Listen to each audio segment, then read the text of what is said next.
Now, some viewers may find this following story disturbing. A car plowed through a crowd in the southern Chinese city of Zhuhai, killing at least 35 people and injuring 43 others. The deadly incident comes at a time when the Chinese city is hosting a massive air show. Participants are from many countries, including the US, and the security was a top priority. There are several unanswered questions given the scale of the attack and that it is reportedly perpetrated by a single person. Reports suggest a 62-year-old man called Fan was detained at the scene after he drove his car into people exercising at Zhuhai Sports Center late on Monday. These are the images of chaotic scenes on the road outside the sports complex following the hit-and-run incident. People can be seen rushing to assist the wounded who are lying on the road. In another video doing rounds on social media, police can be seen arriving at the spot. Police say the accused is undergoing treatment after he injured himself with a knife in his car. Pre-investigation suggests the accused was going through a divorce, which might have triggered him. In a relatively rare move, President Xi Jinping has demanded severe punishment for the perpetrator. The Chinese central government has dispatched a team to provide guidance on handling the case. The incident came to light on a day Zhuhai is hosting China's biggest annual air show, where a new stealth fighter jet was displayed for the first time. Violent crime is rare in China due to tight security and strict gun laws. However, a rise in reports of violent attacks in large cities has drawn public attention to safety in public spaces. In September, a bus crashed into a group of students and parents outside a school in the eastern province of Shandong, killing at least 11 people. The same month, a 10-year-old Japanese boy was stabbed to death while on his way to a school in the southern Chinese city of Shenzhen. In October, on the eve of the 75th anniversary of the founding of the People's Republic of China, 3 people were killed and 15 others were injured in a knife attack at a supermarket in Shanghai.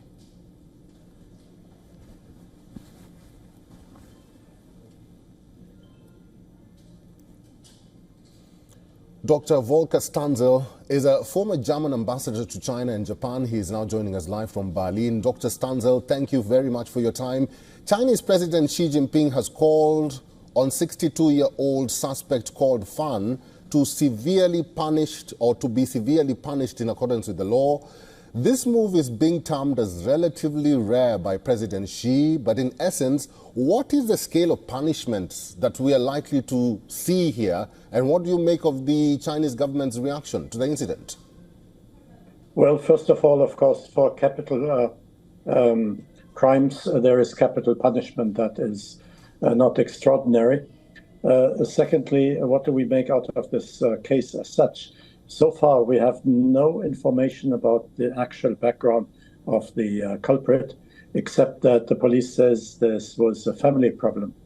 Now, as we have so scarce information, maybe you'll permit me some general remarks, because I think 2 aspects have to be taken into account.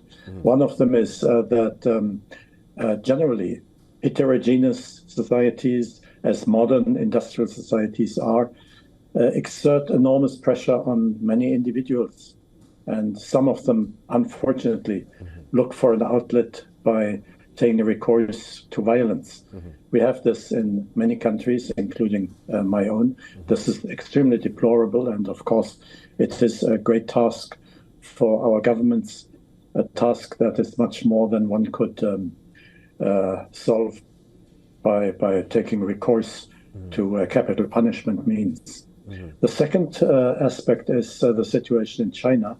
While it is generally the way I described and you described when you enumerated a number of similar cases in China in the past, this indeed is interesting insofar as it concerns people from very different straits of life and with very different backgrounds, professional backgrounds, family backgrounds.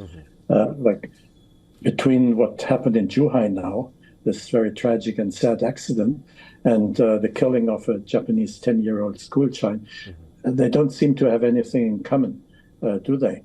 So this has been going on for many, many years, despite the rigorous means the police in China uses as their means. I actually was present when somebody tried to blow up the Temple of Heaven in Beijing and we never heard what happened to that person. We also had the cases when Uyghurs attacked Han Chinese with knives in Yunnan in one case and in Xinjiang in another case. We have not too rarely these kind of explosions of violence, of people who see no other way but to take the very irrational and very cruel path of violating others. So I think this is the backdrop that we have to take into account before we try to understand what actually happened in Zhuhai. As I said, it's a deplorable event, it's a tragic event, and we all want to know what is in the background before the person who's the culprit is undergoing capital punishment. Mr. Ambassador, now that you've mentioned it, there are reports that the suspect was going through a divorce, and China has seen a number of recent attacks against civilians, including children, like you mentioned, and foreigners. What does that say about the state of the country when it comes to the social aspect? Well, I think there is this pressure that I spoke about, and it comes from two different sources. One is, like in every industrialized countries, the situation in the workplace is exerting pressure. And people who don't have a workplace feel pressure as well. That is why we had a different kind of reaction quite recently. I think 2 years ago it started, which was the lying low movement among young people who decided they would not have anything to do with a society that puts so much pressure on their daily lives, and who just lied low. So you have the path some people take to try to escape the society as it is, and this is a signal that there is too much pressure, and others that we've been speaking about before, where people take recourse to knives or to amok attacks by car or whatever, which is much more cruel and much more sad, of course, but which also has as a background the same reason that people feel there is so much pressure exerted upon them. Now, in the past, we knew that China's Communist Party government tried to create a very homogeneous society. I think during the pandemic, the party and the government has come to realize that this has not been achieved. China still is a relatively heterogeneous society. It's a pluralist society. And that means that people are undergoing the experience of pressure from all kinds of sides, from the party, from their company, and from their workplace, from their university, whatever. And the result is the one that we've just been discussing. I've been talking to Dr. Volker Stanzel, as a former German ambassador to China and Japan. Mr. Ambassador, thank you for your time. We'll have to leave it there. You're welcome.